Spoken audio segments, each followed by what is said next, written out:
மீனாட்சி வணக்கம். மீனாட்சி சார் வணக்கம். நிறைய பேருக்கு வந்து ஒரு சந்தேகம் இருக்குது. உங்கள் நண்பர் வந்து குற்றச்சாட்டில் இருக்கார், விசாரணை நடக்குது, தீர்ப்பு வந்து நீங்கள் சொன்ன மாதிரி நீதிமன்றம் தான் சொல்லணும், அதில் எந்த இதுவும் இல்லை.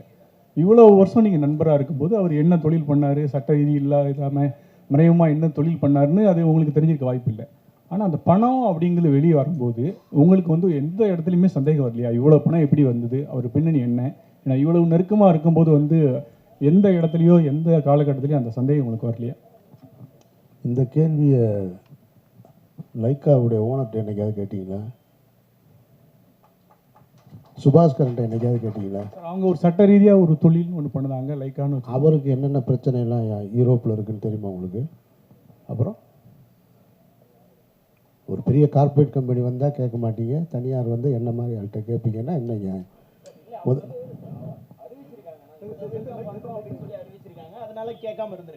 சார் அவரும் அங்கே வந்து அவர் மேலே ஒரு குற்றப்பதிவு இருக்கா இல்லையா? லண்டனில் இருக்கா இல்லையா? இருக்கு. யாராவது கேட்டாங்களா?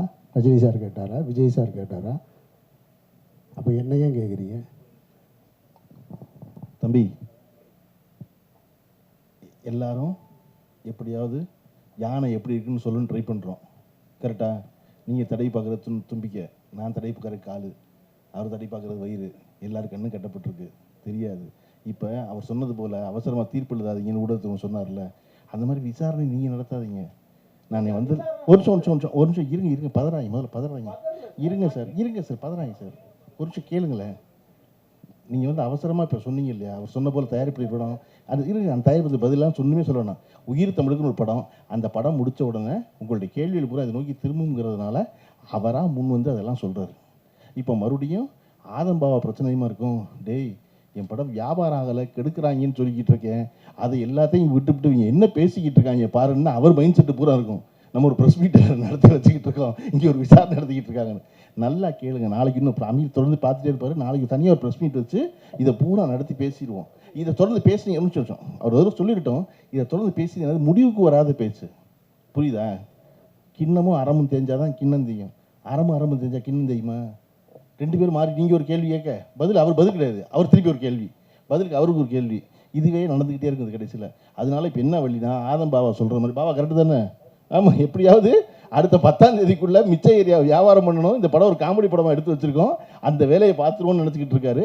ஒரே ஒரு தடவை அமீர் சொல்லிட்டோம், அதை வளர்த்துக்கிட்டே இருக்காதிங்க. காரணம் முடிவுக்கு வராதுன்னு நான் சொல்கிறேன். அப்புறம் இல்லை வளர்ப்பீங்க, நான் வளங்க ஒன்றும் இல்லை, 3 மணி நேரம் உட்காந்துருந்தேன், இன்னொரு 3 மணி நேரம் உட்காந்துருக்க மாட்டேனா?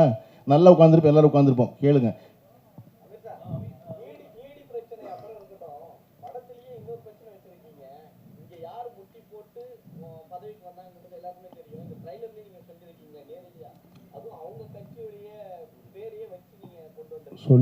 சொல்ல வச்சாங்க, அதுக்கு அவர் தான் பதில் சொல்லணும்.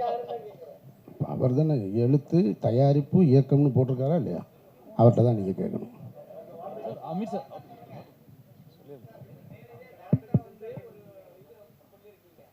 காலில் விழுகாத அரசியல்வாதி யாராக இருந்தால் சொல்லுங்களேன். நீங்கள் பகுத்த என்னைக்குமே விழுகிறாங்க. பகுத்தறிவு பேசுகிற கட்சியாக இருக்கட்டும், சுயமரியாதை கட்சியாக இருக்கட்டும், அங்கேயே தலைவர் காலில் விழுகிறத நீங்கள்லாம் பார்க்கலையா? நீங்கள் அந்த நேரத்தில் அந்த காட்சி எடுக்கும்போது அப்படி ஒரு வசனம் தோணுச்சு, அதை படத்தில் வச்சுருக்கோம். மற்றபடி எந்த விதமான உள்நோக்கமும் இல்லை. சம்மந்தப்பட்ட நீங்கள் யாரை நினைக்கிறீங்களோ அவங்க பார்த்தா கூட சிரிச்சுட்டு போயிடுவாங்க, என் மேலே கோவம் வராது. அமீர் சார் இங்கே பரத் இங்கே வணக்கம் தலைவா. ஒரே ஒரு கேள்வி மட்டும்தான், நான் முடிச்சிடுங்க தம்பி, அமைதியாக இருந்தால் கொஞ்சம் யாராவது ஒருத்தர் ஒருத்தரா கேள்வி கேளுங்க. மைக் கொடுத்திருக்கோம், மைக் உங்க கையில வந்ததுக்கு அப்புறம் கேள்வி கேட்டா நல்லா இருக்கும். தொடர்ச்சியாக படத்துல பல தளங்கள்ல பயணப்பட்டு இருக்க அமீர் சார் கிட்ட தொடர்ச்சியா பல தளங்கள்ல பயணப்பட்டுட்டே இருக்கீங்க. ஆனா ஒரு கலைஞனுக்கு சர்ச்சையின் செல்லப்பிள்ளையா ஏதோ ஒரு பழைய படத்துல இருந்து ஒரு சர்ச்சை வருது, இல்லைன்னா புதுசா இப்போ ஒரு சர்ச்சை, நீங்களே வந்து அது கிளாரிபிகேஷன் தானே வந்து நீங்க பேச வேண்டிய கட்டாயம். இது எந்த அளவுக்கு உங்களுடைய அந்த கலை, அதை நீங்க கான்சென்ட்ரேட் பண்ணக்கூடிய விஷயங்கள்ல பாதிப்பு ஏற்படுத்துது? அது எப்படி உங்களை சமரசம் இல்லாத என்னுடைய வாழ்க்கை தான் எனக்கு இவ்வளோ பெரிய சிக்கலை கொடுக்கறதா நான் நம்புகிறேன். நான் யாரோடையும் சமரசம் செய்ய தயாராக இல்லை. அதனால் எனக்கு சிக்கல் இருக்குது, அதை நான் விரும்பி ஏற்றுக்கிறேன், அவ்வளோதானே. இதில் என்ன இருக்குது? நான் பிறருக்கு தொல்லை தரேனா பாருங்கள். என்னால் பிறருக்கு தொல்லைன்னு இது வரைக்கும் ஒரு செய்தி வந்திருக்கா இத்தனை ஆண்டு காலம் அந்த சினிமாவில்? எனக்கு தொல்லை வந்திருக்கு. அதை நான் விரும்பி ஏற்றுக்கிறேன், சந்தோஷமாக ஏற்றுக்கிறேன். இருக்கிற காலகட்டத்தை சந்தோஷமாக கடத்திட்டு போகிறேன், அவ்வளோதான். இல்லையே, வழக்கு இன்னும் குற்றப்பத்திரிக்கை.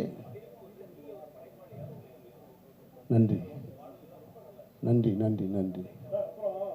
அண்ணே முடிச்சிடட்டுண்ணே, அண்ணே முடிச்சிடட்டுண்ணே. ஆ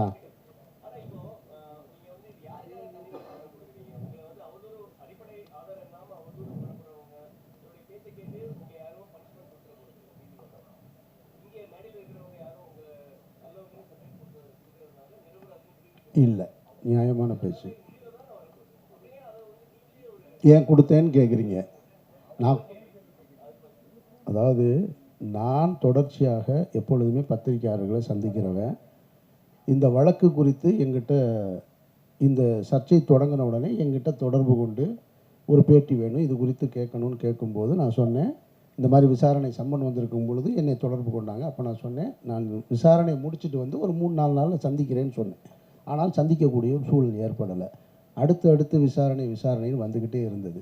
கிட்டத்தட்ட 70 நாட்களுக்கு பிறகு இன்றைக்கி தான் முதல் முறையாக பத்திரிகையாளர்களை சந்திக்கிறேன். அதனால் நான் அதை சொல்ல வேண்டியது.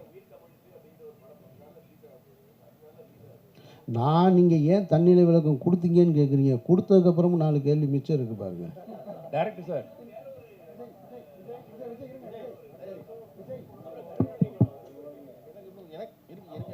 நான் சும்மா வாழ்த்த வந்த இடத்துல என்னை மாப்பிள்ளை ஆக்காதீங்க நீங்க. யாரு? Director sir. ஆமா, தேசிய இருக்கு. ஓகே, உங்களுக்கு என்ன படம், என்ன மலர் பிடிக்கும் உங்களுக்கு? இல்லை சார், உங்களுக்கு பிடிச்ச ஒரு மலர். எனக்கு மல்லிகைப்பூ பிடிக்கும் சார். எனக்கு மல்லிகைப்பூ ரொம்ப பிடிக்கும். இருங்க சார், எனக்கு மல்லிகைப்பூ, ஐயோ எனக்கு மல்லிகைப்பூ ரொம்ப பிடிக்கும். ஐயோ, அதனால டைரக்டர் சார் ஒரே ஒரு क्वेश्चन உங்கள்ட்ட சார். ஏன்னா காசி ஆனந்தனுக்கு அது இருந்துச்சு, அதனால எனக்கு அது இருக்கு. காசி ஆனந்தனுக்கு இருக்கு, அது காசி ஆனந்தன் எழுதுனது. காசி ஆனந்தன் எழுதுனது நான் கூட சொன்னது. டைரக்டர் சார், படத்தை வந்து பிஸ்னஸ் பண்ண விடலன்னு சொல்லி நீங்க சொல்லியிருந்தீங்க. உங்கள்கிட்ட ஒரு ஆடியோ இருக்குன்னு வேற சொல்லியிருந்தீங்க. அதை நீங்க இப்போ சொன்னதே வந்து பெரிய சர்ச்சையாகும். இப்போ இதை பத்தி பேசுவாங்க யாரா இருக்கும் என்னன்னு. அதை நீங்க ஓப்பனா சொல்லிட்டீங்கனாலே அது முடிஞ்சிடும்ல. இப்போ யார் இவங்க தான் எங்களுக்காண்டி இது படத்தை வெளியிட பிரச்சனை பண்றாங்க அப்படிங்கிற மாதிரி. நான் யாரையும் பேரை குறிப்பிட்டு சொல்லலை. சம்மந்தப்பட்டவங்க ஒரு வேளை பதில் சொன்னாங்கன்னா நான் அதை வெளியிடுறேன். நான் என்கிட்ட இருக்கு, தனியாக வாங்க வெளியே, உங்களுக்கு தனியாக காட்டுறேன். டைரக்டர் சார் உங்களுக்கு ஒரு கொஸ்டின். டைரக்டர் சார்,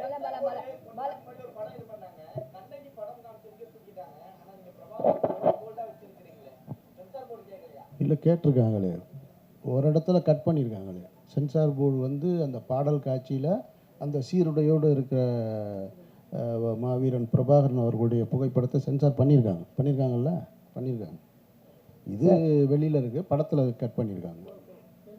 சார் தமிழ்நாட்டில் அத்தனை அரசியல்வாதிகள் இருக்காங்க. உங்களுக்கு தான் இங்கே அரசியல்வாதி இருக்காங்க. ஏடிஎம்கே சைடில் வந்து 2 பேர் போட்டீங்க. அண்ணா இருக்காரு, பேரறிஞர் காமராஜர் இருக்காங்க, சரிங்களா? காமராஜர்லாம் இருக்காங்க. அவர்களாம் விட்டு பிரபாகரன் ஃபோட்டோ போட காரணம் என்ன? ஏன்னா கட்ட விட்டு, ஏன்னா அவர் ஃபோட்டோ போட்டாவே யூடியூப்பில் மறைக்கிறாங்க, எல்லா சேனல்ஸ்லேயும் வந்து கட் பண்ணுறாங்க, எல்லா பிரச்சனையும் வருது. தெரிஞ்சு நீங்கள் போட்டிங்களா? என்ன காரணமாக இருக்கும்? அண்ணா காமராஜரை ஏன் போடலன்னா அப்போ நம்ம பிறக்கவே இல்லை. அதனால் நமக்கு தெரிஞ்ச தலைவர் இவங்க, அதை நம்ம போட்டிருக்கோம். ஐயா பிரபாகரனை போட்டது 1000 கைகள் மறைத்து நின்றாலும் ஆதவன் மறைவதில்லைங்கிற மாதிரி அவரோட புகழை யாராலையும் எந்த காலத்துலையும் மறைக்க முடியாது. அப்படி ஒரு வேளை இப்போ ஐயா பிரபாகரனை வந்து இருக்காருங்கிறதுனால நாங்கள் போட மாட்டோம்னா பரவாயில்ல. தனித்தனியாக தானே இருக்காங்க, பக்கத்தில் இருந்தாலும் தனித்தனியாக தானே இருக்காங்க. அமீரண்ணே உங்களுக்குண்ணே. அமீரண்ணே, இது வந்து படத்தை தாண்டி தான், ஆனால் இது வந்து ஒரு உங்களுக்கு கேட்ட ஒரு கொஸ்டின். உங்களுக்கு நிறைய விமர்சனம் பண்ண ஒரு விஷயம். ஒருத்தர் காலையில் ஏதோ ஆயிட்டாரு, ஆக்சிடென்ட் ஆகிடுச்சு. அதை நீங்கள் எப்படி பார்க்குறீங்க? நான் இறைவன் மிகப்பெரியவன்னு பார்க்குறேன். நான் வேற எப்படி பார்க்க முடியும்? இதில் ரொம்ப முக்கியமானது என்னென்னா, இந்த இறைவன் மிகப்பெரியவன்ற வார்த்தை வந்து ஜான் விடுங்க ஜான், ஒன்று அப்படி ஒன்றும் இல்லை. அவர் ஒன்று என்ன என்ன ஈடியில் விசாரிச்சதை கூட அவர் கேட்டுற போறாருங்க, என்சிபியில் கேட்டதை கூட அவர் கேட்டுற போறாரு. See, நான் முடிச்சுக்கிறேன், உங்களுக்கு நான் ரொம்ப முடிச்சுக்கிறேன். உங்களுக்கு ரொம்ப ஃபேவரபிளா தான் நான் பேசுறேன். எனக்கு தெரியும், நான் பேசுறது ரொம்ப கரெக்டா நான் பேசுறேன். யாரும் யாரோ ஒரு நிமிஷம் என்னை பேச விடுங்களேன். சொல்லுங்க. நான் சொல்றது கேளுங்க. நீங்க என்னை கஷ்டப்படுத்துகிற கேள்வி கேட்டால் கூட ஒரு நாளும் பத்திரிகையாளர்கிட்ட நான் கோவப்பட்டதில்லை. கோவப்பட்டிருக்கேன்னா ஒரு நிகழ்வு காட்ட சரி, முடியுமா? நம்ம படத்தை பத்தி ஒன்று கேட்குறேன். இருங்க, நான் முடிச்சிடுறேன். அந்த அவர் சொன்னார் இல்லையா, நான் இறைவன் மிகப்பெரியவன் சொல்லி எனக்கு இறை நம்பிக்கை இருக்குது, நான் சொல்கிறேன். அவர் பெரியாரிஸ்ட், அவர் சொல்கிறார் இறைவன் என்பது பொது சொல் தானே. உங்களுக்கு இறைவன், எனக்கு இறைவன், யாருக்கான கடவுள் நம்பிக்கை இருக்கவனுக்கு இறைவன் மிகப்பெரியவன். நான் ஒன்றும் அதை அரபு சொல்லவும் இல்லை. கேலியும் கிண்டலுமாக அதை யூடியூப்பில் உட்கார்ந்துக்கிட்டு இறைவன் மிகப்பெரியவன் தெரியுமா அப்படி எதுக்கு இருக்கணும், இறைவன் மிகப்பெரியவன் அப்படின்னு ஆப்போசிட்டில் ஒருத்தர் நக்கலுமா.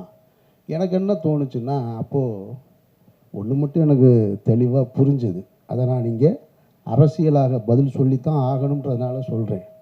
எப்போ பார்த்தாலும் பாரத் மாதா கி ஜெய், ஜெய் ஸ்ரீராம்னு சொல்லிக்கிட்டு இருந்த வாய் பூரா இறைவன் மிகப்பெரியவன் சொல்லிச்சு பாருங்க. அப்போ இறைவன் மிகப்பெரியவன் தான்றதை என்னால் உணர முடிஞ்சு. அதுதான் நீங்கள் கேளுங்க. இப்போ நான் ஒன்று கேட்டு நீங்கள் பதில் சொல்லி கைதட்டும் போது இது வேற மாதிரியான ஒரு விஷயம். அதெல்லாம் ஒன்றும் இல்லை, நான் கேளுங்க. பரவாயில்ல. நீங்கள் படத்தை பற்றி ஒரே ஒரு வாங்க கேளுங்க. ஆதம்பாவ டைரக்டர் தான் படம் வந்து ஒரு காமெடி, அதாவது பொலிட்டிக்கல் சட்டையர் அண்ட் காமெடி அரசியல் அப்படின்ற மாதிரி ஒரு விஷயம் சொன்னீங்க. ஆனால் பேனரில் வந்துட்டு பின்னாடி எல்லாருமே இருக்காங்க, அவங்க எல்லாம் காமெடி அரசியல் பண்ணுவாங்களா? இன்னைக்கு எல்லா தலைவர்களையும் வச்சுக்கிட்டு இங்கே இருக்கிற அரசியல்வாதி பூரா காமெடி தானே பண்ணிட்டு இருக்காங்க. யார் அரசியலுக்கு வந்தாலும் பின்னாடி தலைவர்கள் வைக்கிறது வழக்கம் தானே. என்னோட ஹீரோ என்ன அரசியல் பண்றாருன்னு படத்துல பாருங்க. இது ஒரு கம்ப்ளீட், இது ஒரு காமெடி படம். இது ஒரு காமெடி படம். அதை மைண்டில் வச்சுக்கிட்டு படம் பாருங்க. அதுக்கு மேலே உங்களுடைய விமர்சனத்தை உங்களுக்கு பிடிச்சிருக்கு பிடிக்கலன்னு நீங்கள் பேசுங்க.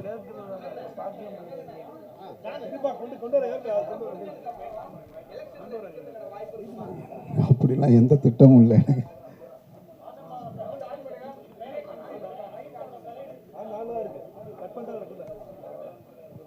அவருடைய அறிவுரை இருந்தது, நான் மனப்பூர்வமாக ஏற்றுக்கிட்டேன், கேட்டேன், அதை நான் செஞ்சுருக்கேன். ஹலோ சார், இந்த பக்கம் சார் இந்த பக்கமும் கேள்வி கேட்க நிறைய பேர் இருக்காங்க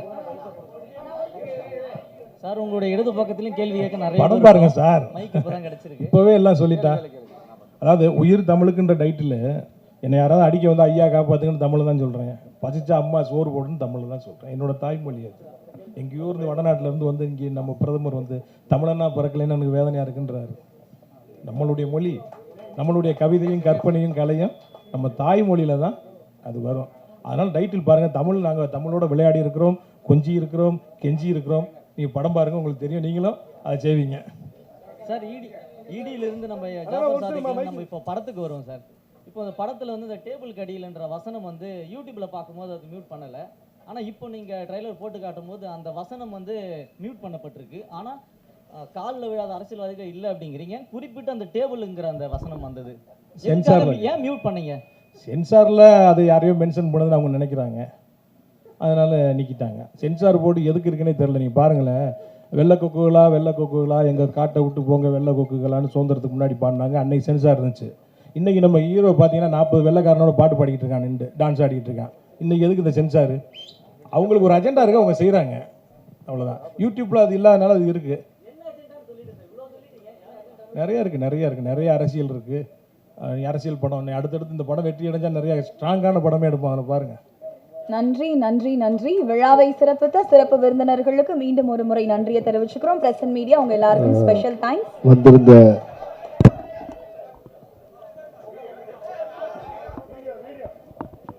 பின்னாடி வீடியோ ரெக்கார்ட் ஆகிட்டு இருக்கு, அதனால ஃப்ரண்ட் ரோல இருக்கவங்க கொஞ்சம் உட்காந்துக்கோங்க. வந்திருந்த அனைத்து ஊடகத்துறை சகோதரர்களுக்கும் நண்பர்களுக்கும் எங்கள் திரைப்பட குழுவின் சார்பாக எங்களுடைய நெஞ்சார்ந்த நன்றிகளை தெரிவித்துக் கொள்கிறோம். படம் பாருங்கள், உங்களுக்கு பிடிச்சிருந்தா உங்களுக்கு என்ன தோணுதோ அதுதான் விமர்சனம். உங்களுக்கு நல்லா இருக்குன்னா நல்லா இருக்கு, நல்லா இல்லைன்னா நல்லா இல்லை, அவ்வளோதான். நன்றி. மீண்டும் ஒரு விழாவில் சந்திப்போம். நன்றி.